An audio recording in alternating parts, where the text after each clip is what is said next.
handsome dudes right there. Look at those Backstreet Boys. Oh, I mean, what is it? Five Finger Death. I'm just kidding. Those handsome men, right? Looks cool, right? Nice. If I could hold back the rain, would you numb the pain? 'Cause I remember everything. We had like a whole discussion about like your album last time I saw you, which is in the magazine. I would like to discuss a little bit about your martial arts. What is it exactly that you do? Well, I started with judo when I was a kid, so I'm doing that for decades basically. And from judo, when I went to America, since judo is an Olympic sport, it was available to us, you know. I didn't really like karate and none of that stuff. Judo was really real. You can train with full speed, full strength, without really hurting somebody. It's very controlled, you know. And so to me, that was always the realest, martial arts I can get into in Europe at least. And then I went to America, everything out of sudden is available. Like, oh, kung fu, this stuff, So I was like just going around, like kid in a candy store, trying everything. And but it took me years. I've just been busy. It took me years and years. So I took off some years, but then I started back up and I started back with jiu-jitsu. So I do jiu-jitsu for about 5 years now. Okay. And then added back kung fu. I did a little bit, and now I started training again Wing Chun Kung Fu. And then I went into Army Combatives, which is basically, it's almost like it's a mixed martial arts for the battlefield. So it has elements of everything, and then you add guns, knives, what kind of weapons that you have to defend against. And, What do you think what makes you successful in this martial arts is the fact that you know all of them, or like a lot of them, and you can maybe combine them or something? Oh, absolutely. I mean, that's the idea. Not a single martial art is complete. They become complete by putting them together. Are you allowed to like use different elements of different martial arts within like one competition for like maybe like jiu-jitsu or something? That's okay. For example, if you take jiu-jitsu, I go to actually compete. I compete on world championships and everything. Yeah, I've heard that. So it has rules. It's like I can't punch somebody. So you know what I mean? Because that is jiu-jitsu competition. Yeah. I would have to go to an MMA competition, like a cage fighting. But even do you there, do that too? no. We train, but I just don't compete. Yeah. I do need my hands, need to play guitar. So, but we do practice cage fighting, and the army combatives have almost everything. And I'm basically now an army combat instructor, so I got an instructor certification. Nice. I can train, military guys in hand-to-hand combat. Okay. And that is the real deal for me, because this is completely like it's for the battlefield. There are there is the Why is that important for you? Because that's as real as it gets. It's about survival. It's about becoming efficient that way. And I think humans became very domesticated.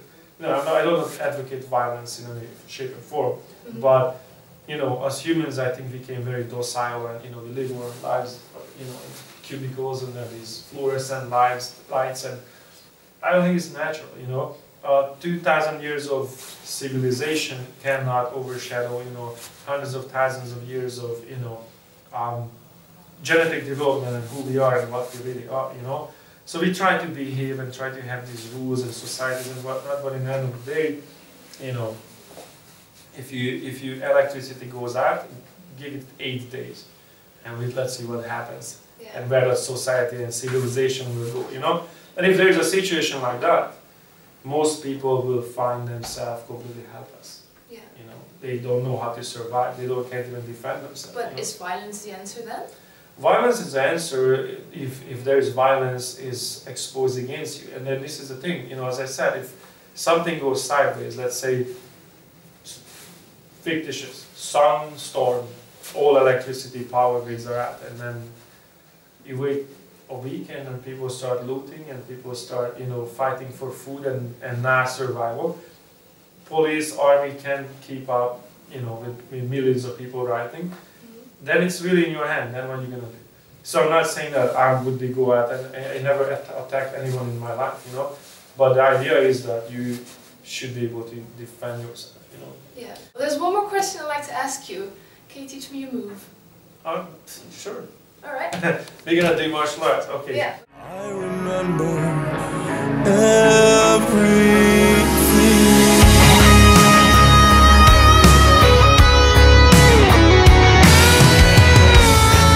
Well, let's say let's do the carjacking video that we always do. I'm gonna sit next to you, Yeah. right here. We're gonna carjack. So I'm gonna drive the car, and you're gonna carjack me with a gun. Okay. So are you right-handed? Yes. Okay. So let's say you're gonna put a gun at me and tell me to drive. Right? How that's gonna happen? Okay. Drive. So when I'm driving, this is actually what happens most of the times. You know, like I can feel her gun, her fictitious little gun right here, against my shoulder. A gun is a projectile weapon. If the barrel doesn't point at me, actually I'm not in danger, right? Because it's a linear weapon, right? So technically, when I push the gas or when I'm controlling the car, all I really have to do is control her gun. And with a roll of my shoulder, the gun doesn't, just keep your finger straight. Is what happens, the gun barrel doesn't curve like the finger, you know? So when I moved it, see, you're already pointing at somewhere else. So by I move this, I'm actually not in danger right here. Yeah. So what I'm gonna do, I'm gonna either grab the slide so you can't actually fire the gun. Yeah. If I don't have time, then I just grab the gun wherever. And with the other hand, I'm going to go behind your elbow and basically just break your head right here. You can feel this. And take your gun and politely ask you to get out of my car. Or not. Thank you very much. So that's it. Put the gun back, right? You roll your shoulder, right here, you're not in danger. You grab the gun, and I'm going to break your little hand right here. Now. Alright, now I'm driving. Okay. On the other side, let's switch. Because that's going to be a British shot. Okay, so I'm holding the gun. Yes. You roll your shoulder. You roll your shoulder. Right? I'll grab the gun. This hand. You grab the gun with that hand, right? And with this hand, go behind here. Here. And then, and you basically, you push. This when you push. Yeah, right like there. that? Okay, awesome. Yeah. Well, thank you so much. But if somebody put a gun on you and you don't know what you're doing, just give them your wallet. If it's about the wallet, it's just about the wallet. You can replace that. If it's about your life. If it's threatening your life, then there are no rules. Okay. Then it's him or you, you know. So then there is no rule. Okay. So that's our martial art lesson today for would-be carjackers or carjacking victims. Alright. Thank you so much. Absolutely. Thanks. It was really nice interviewing you again.